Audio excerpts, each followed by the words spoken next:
Hey, this is Jim with Humanize Technologies. I am back from New York City where I use my Vuze XR camera to create some VR video.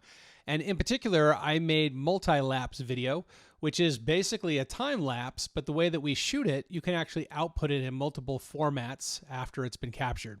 So let me take you through my process. I go ahead and shoot directly to a micro SD card within the camera itself. Now, the camera creates about 1 gigabyte of data for every 1 minute of recording. So I used a large card. I have a 256 gig micro SD card. And with that, I can save about 4.5 hours worth of video. What I did though is I shot about 3 hours for this particular sequence. So my workflow is I do not move the data directly from my camera to the computer. Instead, I use a little micro SD card reader and I connect that to my computer via the USB slot. And then that way I can work directly from the micro SD card without transferring the files to the computer. This saves me a lot of time, and once I actually get my final multicast, I can decide whether or not I want to save that original data or if I want to go ahead and delete it. All right, so now that we have the card installed, I'm going to go ahead and open up the Vuze VR Studio software. The software itself is available for download at vuze.camera. And the first thing you'll see when you launch the software are your thumbnails on your memory card of the videos and pictures that you've captured. In my case, I want to use this bottom video down here. So all I'm going to do is grab this video and I'm going to drag it over and put it into my, my working media window. So now I want to go ahead and hide these other menu structure. So I'm just going to go over to the left-hand side to where it says Media Browser, that green button right there. I'm going to push on it, and it's going to hide all of those that file structure. If I want to bring any of my menus back, it's very simple. Just go ahead and click on the icon again, and it brings it back. All right, super easy, super intuitive. All right, the first thing you'll notice when I started up this video here is that the horizon's not flat. Now, the reason the horizon's not flat in this particular case is I'm in the process of setting up the camera and mounting it in a position. And through that process, I don't necessarily want to go and correct for the horizon because I got the camera moving anyway. Nonetheless, I'm going to go ahead and pause it here. If I did want to correct for my horizon, this third button up here from the bottom allows me to do that. There's stabilization. All right, in this case, I'm going to go ahead and say no stabilization, and we can go ahead and close that window. Just a couple other pieces I wanted to point out here, just in case you were to use it. One is flip 180 degrees. This is a great feature if you happen to suspend your camera upside down. Say, for example, you hung it underneath a bridge or from the ceiling. This allows you to flip your video very easily so that you can correct for your horizon in our software itself. So go ahead and just put 180 degrees. The second button, which is super helpful in a multi-lapse video, is this thing called Choose Center. When you choose this, what it allows you to do is decide what you want your subject to look at or what your viewer to look at when they first start up the video. So in this case, I want the cityscape to be straightforward. As you can tell, this is a full equirectangular video, and so you can really decide any point as being your starting point. But for now, let's go ahead and set the city center as the center default position. All right. So there are a number of other icons on here. I'm not going to go into them today. We can use that for a future episode. Okay, the next thing I want to do is really decide how much of my video I want to use. Now, in my case, I shot about 3 hours worth of video, and I did not have a very dynamic sky the day that I was out. I was hoping that all of these clouds would make for some dramatic changes throughout the course of the day, but unfortunately, I just didn't really get that real dramatic effect that I was looking for. However, as I got later in the day and I moved into about 2 hours into my recording, I started to get a little bit of sky and a little bit of color, some of the pieces that I really wanted to try to a little bit bring to life in my video. So in that case, instead of me having to render all the video at the beginning of this, what I'm going to do is just simply choose my starting point. I'm going to select the letter I for an in mark, and that's going to set the point that I want to start my video at.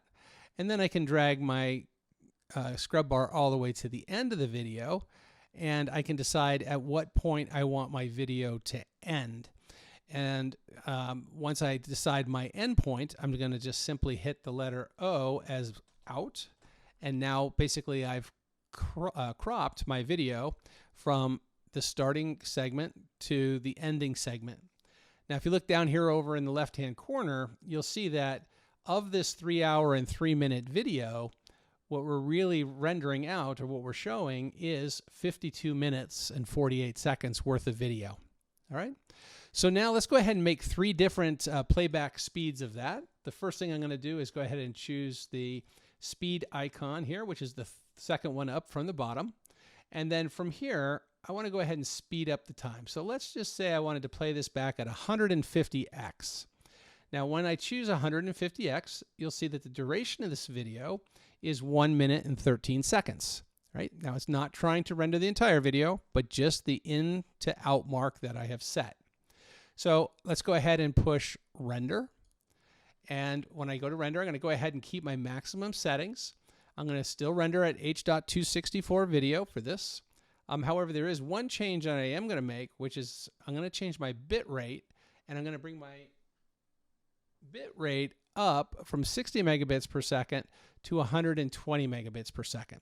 And this is the actual bit rate that the video was captured at. And the reason I want to do that is because it does get darker throughout the course of the video, and we get into lower light, and to help manage noise, I want to go ahead and just really push that bit rate as high as I can on my files. All right, so let's go ahead and we're going to call this first video here. Let's call this MultiLapse 1. Oh, let's call it MultiLapse 150. X. This way it'll be easy for us to identify them later on. All right. So I'm going to go ahead and hit render. And now you'll see that this progress window is opened up over here, and it's going to start to show us how much time is left as that video renders out. Now, again, because we're not having to transfer all 200 gigabytes worth of data over, and we're only rendering part of the video, you'll notice that our time goes relatively quickly.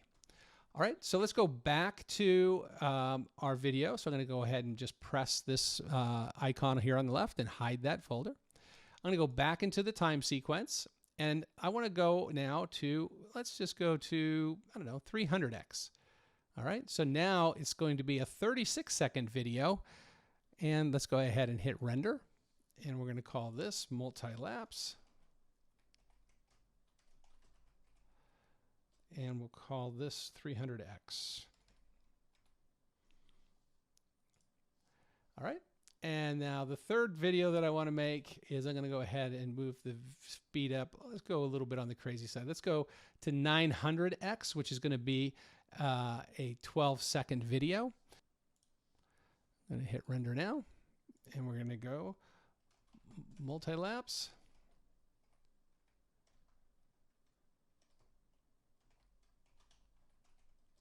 900x.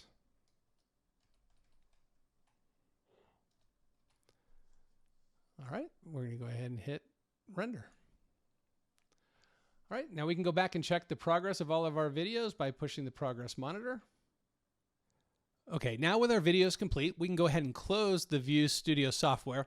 I'm not going to save any of my settings. You'll see that I'll get a warning to do it, but I'm going to go ahead and close anyway, because I can always go back and re-render any way that I want to render. All right, so now what I want to do is let's go over to my File Explorer for a second. I saved those files into a D drive that I have, which is a scratch disk that I use. And I'm going to go into my work in progress, and here are the videos that I created. So 150x, and you'll see it's 360 degrees. So I can drag it around. I can see everything that's going around inside that video. There's a second video in here at 300x. Let's go ahead and grab that one. So you see it's moving quite a bit quicker, but again, I can still scroll around full 360 degrees, watch the clouds move. Pretty good. And then just for giggles, we did a 900x, and that really moves pretty quick. Brings you right into sunset. All right, so what I want to do now is let you know, we can take these videos and I can push any one of these directly up to YouTube or Facebook or any other application that uses 360-degree video, and I can start using it immediately. However, there's a couple things to be aware of. One is that there's no audio. That when you output it something greater than 4 times, right, greater than 4x, the humanized software actually takes out the audio track because it just sounds horrible to speed up audio that much. So there is no audio involved. So if you do want to add audio, you're going to want to do that in post. And then there's some other things that you can do in post as well. So let's go ahead and just take the next step with these videos, and let's assume we want to do more. All right, let's go ahead and launch Premiere Pro. Now, as Premiere launches, I will tell you that although I use Premiere Pro, I am no pro at Premiere. In reality, I probably use about 10% of what the software's capabilities are. But I know enough to be dangerous and enough to teach you a few things or show you a few things today. I'm going to go ahead and start a new project, and let's just go ahead and call this new project MultiLapse. Take 3, because we made 3 different files, and I don't know that we'll deal with all 3 of them, but that's what we'll call it that anyway. All right, so the first thing that we want to do when we start to come in and work, I'm going to go into my editing window here for a second, and the first thing we have to do is import some media to work with. I'm actually going to use the media browser and go to my D drive.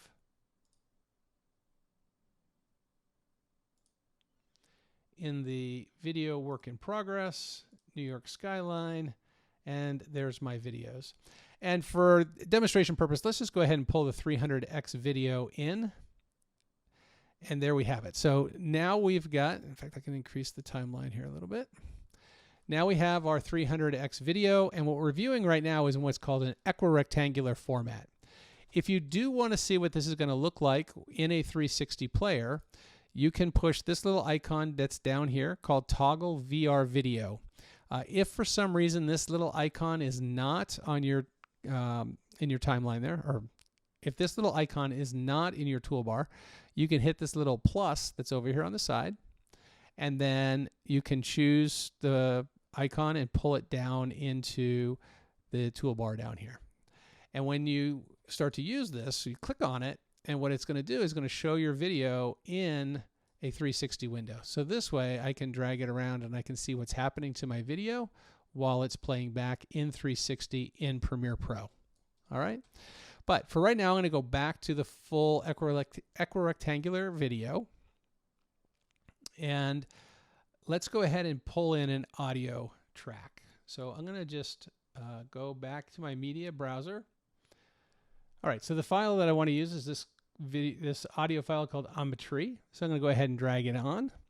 And now I've added a video background. However, the video and the audio is not lining up. So I'll show you my technique. I just kind of drag my video over, and I find part of the icon where I think it's going to play well.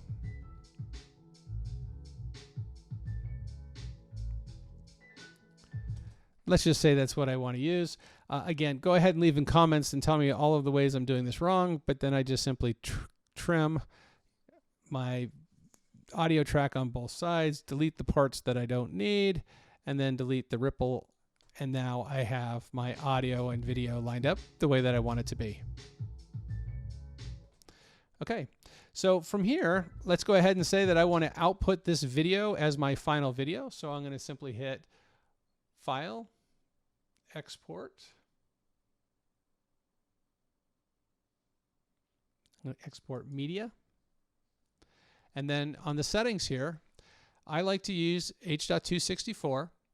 I do match source adaptive high bitrate. Now this does lead to a slightly larger overall video size, but it seems to give me the very best results. And then I'm going to simply save this to my desktop, and I'm going to call it MultiLapse 300X because this is what we're using. And then I'll hit save.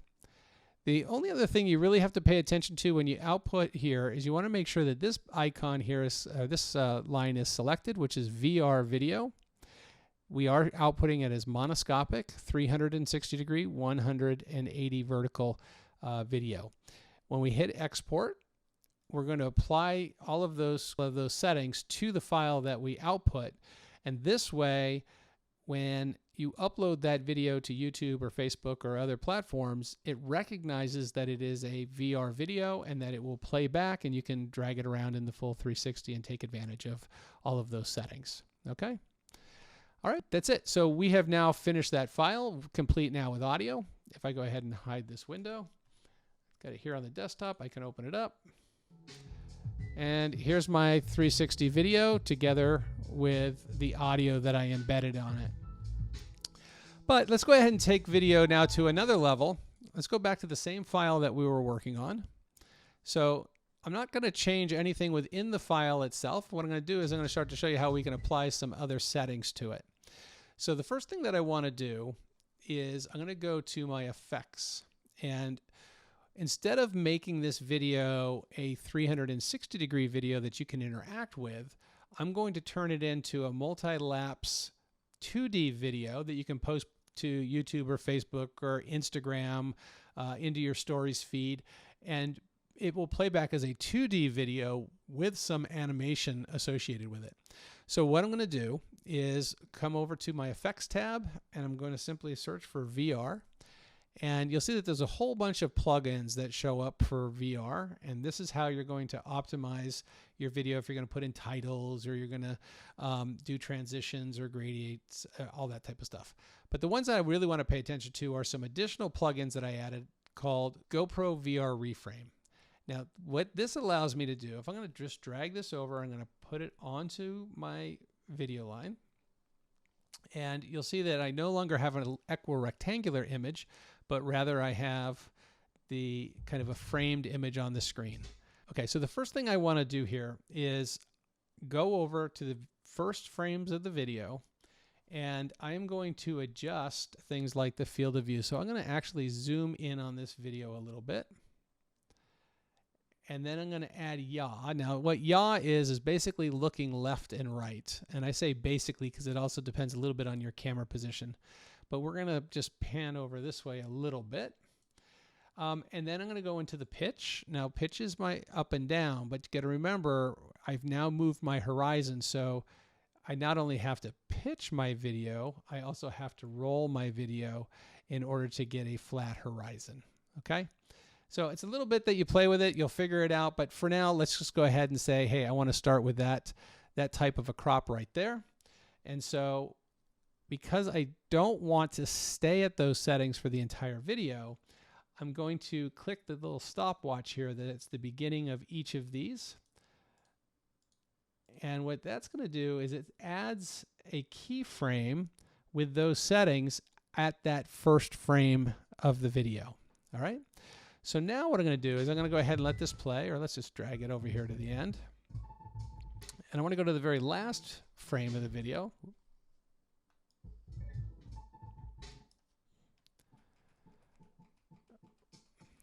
All right, so this is the very last frame of the video. And I'm going to go back over here to my VR reframe, and I'm going to select each of these little icons again, second time, right? So that they were set at the beginning as a keyframe, and now they're set at the end as a keyframe. But now I'm going to change the position of the frame. So I want to actually zoom out. So maybe not quite that much. Well, what the heck? We'll zoom out that much. Why not? And I want to put a little bit of a rotate on it. Actually, let's not go out quite that far. Let's go maybe to about here. And then we can fix the horizon a little bit. Let's just actually pan up. And then I'm going to roll this so that it's flat, like so.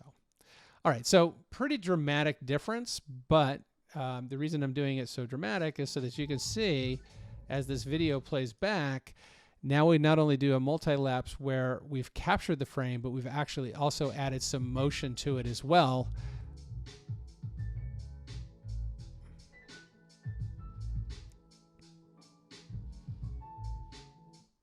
All right, so we've added some music. We've added some additional motion to our multi-lapse. The last thing I like to do is play with my color a little bit. Now, the way I like to do color on a time lapse is try to find something that'd be about neutral for the overall scene. So I'm going to go about in the middle. And this will be kind of my starting point. And I'm going to simply go to my color tab. And the first thing I want to do is choose my basic correction and make sure that my video is selected. And so I'm going to actually choose the white balance sampler. And I'm going to go into one of these buildings that I think is pretty neutral. I'll choose this one. All right. And you'll see that the sky really has come to life, because what I've done is I've taken that shadow and I've neutralized the shadow, which really makes it at a cooler color temperature than what it was, or warmer color temperature than it was, which adds this kind of dramatic yellow to the sky. Now let's go ahead and let this play and see how crazy this looks. That's actually pretty good. We get some pretty dramatic color shifts in there from beginning to the end. So let's go ahead and just leave that for example's sake. There are other controls that obviously you can use when you come in and do your color balance.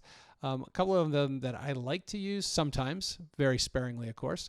One is my vibrance. So if I pump up the vibrance on something, I don't want it to come and make it look too saturated or fake. So I'll actually bring my saturation down just a hair as well, so they kind of offset each other. So I get a bit more contrast with vibrance, but I can knock out some of the saturation of that. And then this is also an opportunity if you want to add any sharpening to it. Again, any effects you want to add, you'll add to your video here as far as color. For the sake of this quick tutorial, let's go ahead and just say that's what we want to do. So now I'm going to hit Control S to save that entire video in that sequence. We can take a quick look at it. Yeah, I think that's going to do a pretty good job. So now what I want to do is output the video. So I'm going to now come over to File and Export. Export Media. Now, unlike the last video, the first thing I want us to do is to go ahead and take off video is VR, because what we're actually creating is a 2D, kind of a standard video from that 360 data, but I don't want people to necessarily be able to interact with it. So I'm going to go ahead and turn that off by default. The second change that I'm going to do is I'm going to change the actual video settings themselves, and I'm going to hit the little, and I'm going to tell it that I want the size of this to be 1920 by 1080.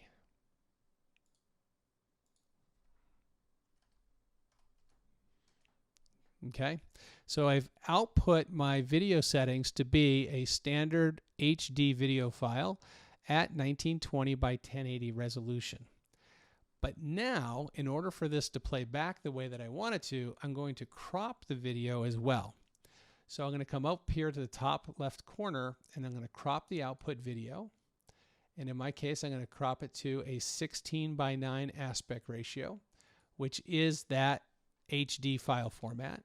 And then I'm going to simply drag this down so it's a little bit smaller and fit it into my frame. And we'll just use that for now as far as my overall settings are concerned. All right, so I've cropped my video using a 16 by 9 aspect ratio. I've set my video output resolution to be full HD, 1920 by 1080. I've also told it that it is not VR. And then in this case, I do like to do VBR 2-pass, because what I do see is when you do these very complicated renders like this, it tends to give you a little bit of a better result. Okay, so with that, I'm going to go ahead and change the name of this to be MultiLapse 300. We'll just call this frame, lack of a better term. And I'll hit save there. And we're going to go ahead and push export. And so now the system has gone through and it's calculating each one of those 360-degree films, 360-degree video spheres, and it's determining what part of it we want to output as a 1920 by 1080 HD video, and then it is rendering that out and making the actual video format itself. All right, so with that output, I'm going to go ahead and hit Control S again to save all of my changes. I'm going to go ahead and close Premiere Pro. Now I'm back to my desktop, And here is the multi-lapse video that we created in Frame.